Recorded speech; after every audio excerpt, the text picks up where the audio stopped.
ඉතින් අද මේ වීඩියෝ එකෙන් මම කතා කරන්න බලාපොරොත්තු වෙන්නේ සමාජයේ ඉන්න සියලුම කාන්තාවන්. ඒ කියන්නේ තරුණ වයසේ ඉන්න කාන්තාවන්, මැදි වයසේ ඉන්න කාන්තාවන් සහ මහලු වයසේ ඉන්න කාන්තාවන්. මේ කියන්නේ හැමෝම කිසිම වයස් භේදයකින් සහ තමන්ගේ අධ්‍යාපන මට්ටමේ, තමන්ගේ දැනුම් මට්ටමේ භේදයකින් තොරව තමන්ගේ සෞඛ්‍ය ගැන දැනන් ඉන්න ඕනේ. තමත් වැදගත් කාරණයක් පිළිබඳව. ඒ තමයි යෝනි මාර්ගයෙන් පිටවෙන ශ්‍රාවයන් පිළිබඳව. ඉතින් කාන්තාවන් විදිහට වුන් දැනන් ඉන්න ඕනේ සාමාන්‍යයෙන් යෝනි මාර්ගයෙන් පිටවෙන ශ්‍රාවයන් මොන වගේද සහ යෝනි මාර්ගයෙන් ශ්‍රාවයන් පිටවීම ආශ්‍රිතව තියෙන රෝගී තත්ත්වයන් මොනවද? ඒ වගේම මොන වගේ අවස්ථාවලද ඔවුන් වෛද්‍ය උපදෙස් සහ වෛද්‍ය ප්‍රතිකාර වලට යොමු වෙන්න ඕනි කියන කාරණයන් පිළිබඳව සමාජයේ ඉන්න සියලුම කාන්තාවන් දැනන් ඉන්න ඕනේ. අපි මුලින්ම කතා කරමු මේ සාමාන්‍ය යෝනි මාර්ගයෙන් ශ්‍රාවයන් පිටවීම පිළිබඳව.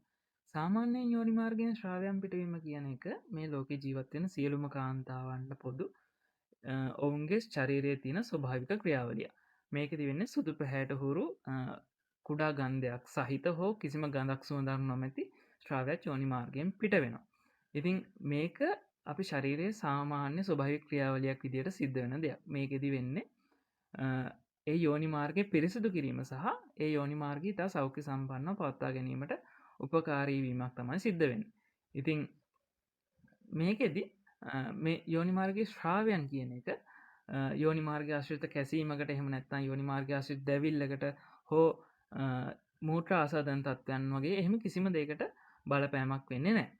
ඉතින් මේ යෝනි මාර්ගයේ ශ්‍රාවයන් පිටවන ප්‍රමාණය කියන එක වෙනස් වෙන්න පුළුවන්. ඉතින් මේක වෙනස් වෙන්න ශරීරයේ විවිධ ක්‍රියාවලින්වත් බලපානවා. උදාහරණයක් විදිහට කාන්තාවකගේ ඔසප් චක්‍රයේදී ඔසප් කාලය අතරතුරේ කියන්නේ සාමාන්‍ය දින 28ක ඔසප් චක්‍රයක් තියෙන කාන්තාවක් ගත්තොත් එයාගේ 14 වෙනි දිනේ ආසන්නයේදී යෝනි මාර්ගයෙන් ශ්‍රාවයන් පිටවීම වැඩි වෙන්න පුළුවන්. මොකද හෝමෝනල් ක්‍රියාකාරීත්වය නිසා. ඒ වගේම ගර්භණී කාන්තාවකගේ යෝනි මාර්ගයෙන් ශ්‍රාවයන් පිටවීම සාමාන්‍ය කෙනෙක්ට වඩා වැඩි වෙන්න පුළුවන්. සහ ලිංගික උත්තේජනයකදී මේ යෝනි මාර්ගයෙන් ශ්‍රාවයන් පිටවීම වැඩි වෙන්න පුළුවන්. ඉතින් මේ යෝනි මාර්ගයේ ශ්‍රාවයන් ආශ්‍රිතව තියෙන රෝගී තත්ත්වයන් මොනවද? මොන වගේ අවස්ථාවලද කාන්තාවන් වැඩි අවධානයක් යොමු කරන්න ඕනේ සහ වෛද්‍ය ප්‍රතිකාර සහ වෛද්‍ය උපදෙස් වලට යොමු වෙන්න ඕනේ. ඉතින් කාන්තාවකගේ යෝනි මාර්ගය ආශ්‍රිතව බැක්ටීරියා ආසාදනයක්, එහෙම නැත්නම් දිලීර ආසාදනයක්, එහෙම නැත්නම් පැරසයිට් ආසාදනයක්, කියන්නේ පරපෝෂී ජීවීන්ගේ ආසාදනයක් වගේ දේවල් ඇති වුණොත් ඒ අවස්ථාවලදීත් යෝනි මාර්ගය ආශ්‍රිතව ශ්‍රාවයන් නිකුත් වෙනවා. නමුත් ඒවා රෝගී තත්ත්වයන් දක්වන ශ්‍රාවයන්. ඒක සාමාන්‍ය ශ්‍රාවයන්ගෙන් වෙනස් වෙනවා. ඉතින් මේ වගේ ආසාදන තත්ත්වවලදී යෝනි මාර්ගයෙන් පිටවන ශ්‍රාවයන් සමහර විට කහ පැහැයක් ගන්නවා, එහෙම නැත්නම් කොළ පැහැයක් ගන්නවා, එහෙම නැත්නම් කළු අලු පැහැයකට හුරු වර්ණයක් ගන්නවා. සමහර විට රතු පැහැයට හුරු ශ්‍රාවයන් යෝනි මාර්ගය ආශ්‍රිතව පිට වෙන්නත් පුළුවන්. ඒ වගේම මේ පිටවෙන ශ්‍රාවයන් ආශ්‍රිතව දැඩි ගන්ධයක් තියෙනවා. මොකද සාමාන්‍ය ශ්‍රාවකයේදී අපි කතා කරා සාමාන්‍යයෙන් ඉතාමත් කුඩා ගන්ධයක්, එහෙම නැත්නම් ගඳක් සුවඳක් නැති ශ්‍රාවය තමයි පිට වෙන්නේ. ඉතින් නමුත් මේ ආසාදන තත්ත්වවලදී පිටවෙන ශ්‍රාවයන්ගේ ඉතාමත් දැඩි දුර්ගන්ධයක් මේ ශ්‍රාවයන් එක්ක අපිට දකින්න පුළුවන්. මොකද සමහර අවස්ථාවලදී අපි කියන මාළු පිළිගඳක් වගේ කියන්නේ ඉතාමත් දැඩි දුර්ගන්ධයක් මේ ශ්‍රාවයන් ආශ්‍රිතව අපිට දැනෙන්න පුළුවන්. ඉතින් මොන වගේ වෙලාවකදීද කාන්තාවන් වෛද්‍ය උපදෙස් සහ වෛද්‍ය ප්‍රතිකාර ලබා ගන්න ඕනේ? ඉතින් මේ කාන්තාවන්ගේ යෝනි මාර්ගය ආශ්‍රිතව ඇතිවන ශ්‍රාවයන්ගේ වර්ණය වෙනස් වීමක් තියෙනවා නම්, එහෙම නැත්නම් අසාමාන්‍ය විදිහට දැඩි දුර්ගන්ධයක් තියෙනවා නම් ඒ ශ්‍රාවයන් ආශ්‍රිතව, එහෙම නැත්නම් යෝනි මාර්ගය ආශ්‍රිතව ඉදිමීමක්, එහෙම නැත්නම් අධික කැසීමක් ඇති වෙනවා නම්, එහෙම නැත්නම් මූත්‍රා කිරීමේදී හෝ ලිංගික සම්බන්ධතාවවලදී යෝනි මාර්ගය ආශ්‍රිතව අසාමාන්‍ය විදිහට දැඩි වේදනාවක් දැනෙනවා නම්, එහෙම නැත්නම් කාන්තාවන්ට යටිබඩේ වේදනාවක් සහ උණ ඇති වුණොත් මේ ශ්‍රාවයන් එක්කම වගේ ඔවුන් හැකි ඉක්මනින් වෛද්‍ය උපදෙස් ලබා ගන්න අවශ්‍ය වෙනවා. මොකද මේක බොහෝ විට රෝගී තත්ත්වයක් වීමේ හැකියාව වැඩි.